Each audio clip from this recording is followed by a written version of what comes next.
Welcome, esteemed listeners, to this crucial discussion. Today we delve into a question that has perennially tested societies. In situations of conflict, should national security take precedence over individual freedoms? This tension, always present, becomes acutely amplified when nations face significant threats, forcing us to confront difficult choices about the values we uphold and the price of our safety. Joining us to dissect this complex issue are two distinguished thinkers, Mr. Marcus Cole, who will argue for the primacy of national security in times of crisis, and Ms. Amara Singh, who will champion the unwavering protection of individual liberties. Our debate will proceed with opening statements from each speaker, followed by 2 rounds of main arguments, each incorporating a period for cross-examination and rebuttal. We will then conclude with closing statements. It is my hope that through this structured exchange, we can illuminate the nuances of this critical issue, fostering a deeper understanding of the delicate balance required.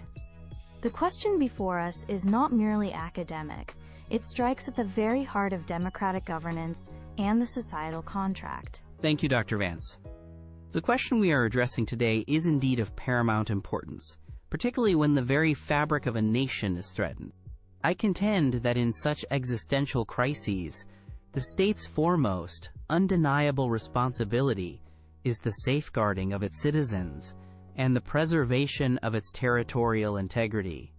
This solemn duty may, regrettably but necessarily, require temporary and strictly proportionate limitations on certain individual freedoms. History is replete with instances where decisive, security-focused actions were indispensable for national survival. Consider the stringent measures adopted by nations during global conflicts. These were not undertaken lightly, but were deemed essential to counter imminent threats. The concept of collective security must, in these narrowly defined and perilous circumstances, take precedence over certain individual liberties. The alternative, an unyielding adherence to all freedoms without exception, could paradoxically lead to a situation where no freedoms can be enjoyed by anyone, should the state itself collapse. Furthermore, we cannot be oblivious to the stark reality that unfettered freedoms can be, and historically have been, exploited by hostile actors. Such exploitation can directly jeopardize the safety of the populace, turning our cherished liberties into vulnerabilities. I am not advocating for an arbitrary or permanent suppression of rights. Robust oversight and clear sunset clauses for any restrictive measures are crucial components of such a framework. However, when the nation is under direct and substantial threat, the imperative to secure the state, and thus its people, must be our primary consideration. Without security, the very notion of freedom becomes an abstract and unattainable ideal. The survival of the collective is the sine qua non for the exercise of any individual right. Thank you, Dr. Vance. And thank you, Mr. Cole, for outlining your position, though I must respectfully, but vehemently disagree with its fundamental premise. Individual freedoms, the right to speak freely, to assemble, to privacy, to due process, are not luxuries to be dispensed with in troubled times. They are the very bedrock of any democratic and just society. It is precisely during periods of conflict, when fear is pervasive and the pressure to conform is immense, that these freedoms are most vulnerable and, concurrently, most essential. The argument for sacrificing liberty for security is a siren song, alluring but treacherous.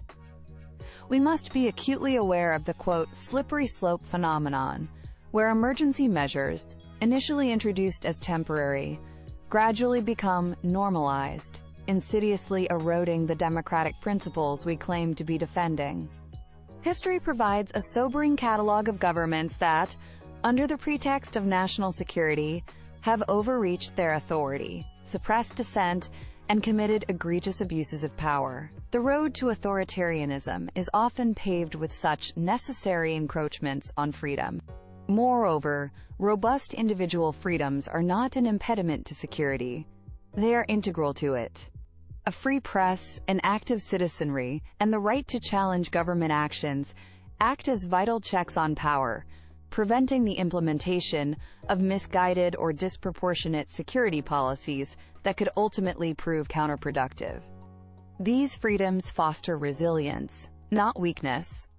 Beyond the pragmatic considerations, there is a profound moral imperative at stake. The commitment to uphold universal human rights cannot be conditional or subject to the prevailing security climate. To compromise on these fundamental values is to diminish our own humanity and to risk becoming a mirror image of the very threats we seek to overcome.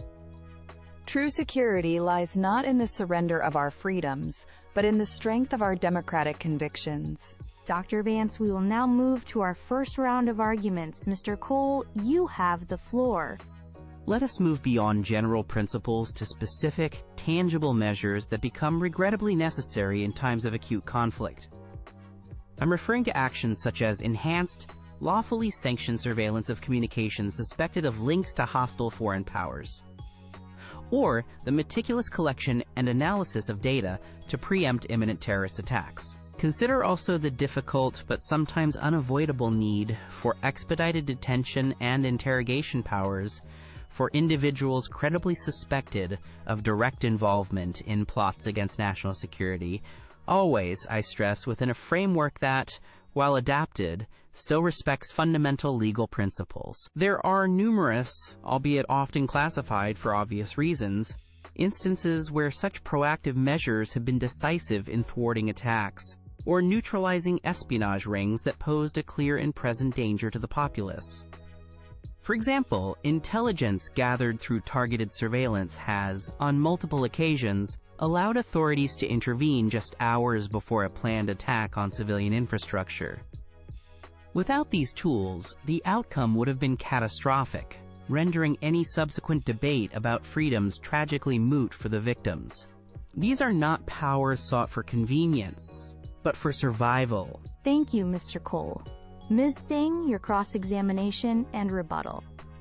Mr. Cole, you speak of lawfully sanctioned surveillance and quotable suspicion, but the crucial questions remain. Who defines these terms, and how robust and independent is the oversight? The efficacy of such broad measures is highly debatable, especially when weighed against their immense potential for abuse. How do you ensure that enhanced surveillance doesn't become a tool for monitoring legitimate political opposition, or for discriminating against minority groups, as has happened countless times? What about the profound, chilling effect these powers have on society? When individuals know they might be under scrutiny, they self-censor. Journalists hesitate to investigate sensitive stories, and the vibrant exchange of ideas, so crucial for a healthy democracy, withers. You mentioned the prevention of attacks, but what is the collateral damage in terms of innocent lives disrupted, reputations ruined by erroneous data, or the erosion of trust between citizens and their government? Can you provide concrete assurances, not just assertions, of truly independent, judicially led oversight mechanisms that have real teeth and transparency, rather than bodies that merely rubber stamp executive desires? The claim that these measures are, quote, temporary, often proves illusory. Powers accrued by the state are seldom relinquished willingly. We now proceed to the second round of arguments. Ms. Singh, you may begin. Beyond the immediate risks of abuse, Mr. Cole, we must consider the corrosive long-term societal damage inflicted when a nation habitually prioritizes perceived security over its foundational freedoms. This constant trade-off cultivates an environment of suspicion and fear, fundamentally altering the relationship between the state and its citizens. When trust erodes, when people feel their rights are contingent rather than absolute, the very social contract begins to unravel. Furthermore, the suppression of dissent, even if initially aimed at genuine threats, can inadvertently fuel radicalization. When legitimate avenues for expressing grievances are closed off, some may turn to more extreme measures, thereby creating new security challenges. Our democratic institutions, including an independent judiciary and a free press, are weakened when they are consistently sidelined or their functions are curtailed in the name of expediency. A society that compromises its core values, fairness, justice, openness, in its fight against an adversary, risks becoming strategically adrift, potentially mirroring the very authoritarianism it opposes. Ultimately true, enduring security is built not on surveillance and restriction, but on the resilience of a free, engaged, and just society. Thank you, Ms. Singh. Mr. Cole, your cross-examination and rebuttal. Ms. Singh, your portrayal of temporary, legally sanctioned, and democratically overseen restrictions as an inevitable descent into authoritarianism is, with respect, an overstatement. It fails to acknowledge the resilience of democratic systems and their inherent capacity for self-correction. Are you suggesting that a state, when faced with an undeniable and imminent threat to its very existence, say a large-scale invasion or a sophisticated state-sponsored terrorist campaign, should refrain from taking exceptional measures simply because of a hypothetical slippery slope?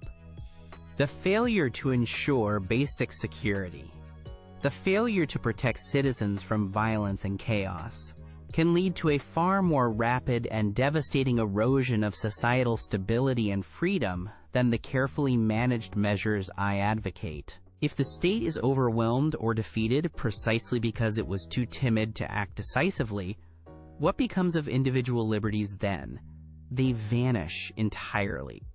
The concept of balance is not a capitulation, but a mature recognition of competing, vital interests. Democratic institutions, including parliaments and courts, have a crucial role in ensuring that any such measures are indeed temporary, proportionate, and are rolled back once the acute crisis abates. History shows this is possible, not inevitable decline. We now move to closing statements. Mr. Cole, please begin. In closing, Dr. Vance, and to our listeners, I want to reiterate a fundamental point. The primary, non-negotiable duty of any sovereign state is the protection of its people and its national integrity. When faced with clear, present, and potentially existential dangers, this responsibility must guide our actions. The measures I have discussed are not proposed out of a desire to diminish freedom, but from a pragmatic understanding that security is the essential scaffold upon which all freedoms are built and maintained. This is not a call for the abolition of liberties, nor for their indefinite suspension. It is a call for a temporary, carefully circumscribed, and democratically accountable recalibration of the balance between individual freedoms and collective security during periods of acute national peril. To ignore the demands of security in such times is not to uphold freedom, but to risk its utter annihilation. Ensuring the nation's survival is the absolute precondition for the enjoyment of any rights at all. Pragmatism in these moments is not the enemy of liberty, but its reluctant yet essential guardian. Thank you, Mr. Cole. Ms. Singh, your closing statement. Thank you, Dr. Vance. My closing argument is a reaffirmation. The principles of liberty, justice, and human dignity are not expendable commodities, to be bartered away in times of crisis, however severe. They are the enduring pillars of a resilient and truly secure society. The assertion that we must choose between freedom and safety presents a false dichotomy, one that has historically served to justify the expansion of arbitrary power. Sacrificing fundamental rights in the pursuit of perceived security is a perilous path. It risks eroding the very values that define us and that distinguish democratic nations from authoritarian regimes.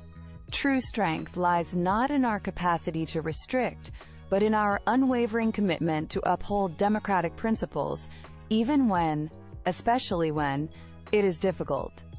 Vigilance in protecting our freedoms, robust public debate, and holding power accountable are the most effective safeguards against both external threats and internal corrosion. Let us not lose our way. Mr. Cole, Ms. Singh, thank you both for your eloquent and impassioned arguments on this profoundly challenging subject. Mr. Cole has underscored the state's imperative to ensure security as a foundation for all else, advocating for proportionate, temporary measures in times of crisis. Ms. Singh has powerfully defended individual freedoms as the non-negotiable bedrock of a democratic society, warning against the dangers of their erosion, even under duress. The complexity of balancing national security with individual liberties, especially in conflict, remains undeniable. It necessitates continuous, vigilant public discourse and rigorous scrutiny to ensure that any balance struck truly serves the long-term interests of a free and secure society. Thank you to our listeners for joining this vital conversation. This concludes our broadcast.